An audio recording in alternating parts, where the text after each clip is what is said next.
আমি কি দিয়া বুঝাইতাম? আম পাতা জাম পাতা বড়ই পাতার কোনো অভাব নাই। কোনো পাতা দিয়া বড়ই, কোনো পাতা দিয়া গরম জল করে না। বড়ই পাতার পানি দিয়া কেন গরম জলটা করে? আম পাতা কি দোষ করলো, জাম পাতা কি দোষ করলো? বড়ই পাতা দিয়া কেন গরম জল করা হয়? এই কথা দিয়ে কোনো মৌলবি কয় না। লাল কাপড়, নীল কাপড়, হলুদ কাপড়, কত কাপড় দেখলাম। কবরের কাপড়টা কেন ভাইজান সাদা? এই সাদা দিয়া কেন দাফন করা হয়? এই কথা দিয়ে পৃথিবীর কোনো মৌলবি কয় না রে। এ আমার যুবক, কি দিয়ে বুঝাবো কবরটা কেমন ডেঞ্জারাস? কি দিয়ে বুঝাবো মরণটা কত কঠিন?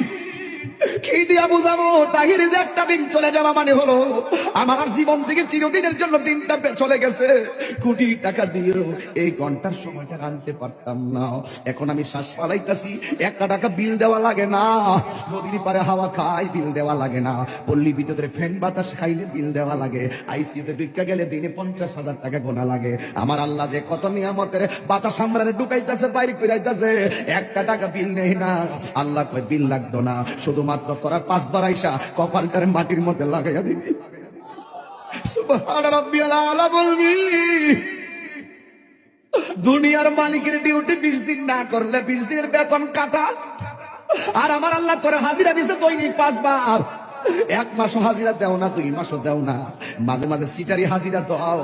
কিন্তু আমার আল্লাহ ইচ্ছা করলে তোমার গলার মধ্যে কাটা লাগাইয়া আমার আল্লাহ রিজিকটারে বন্ধ করে দিতে পারে। এরপরও আমার আল্লাহ রিজিক বন্ধ করে না কেন জানো নি?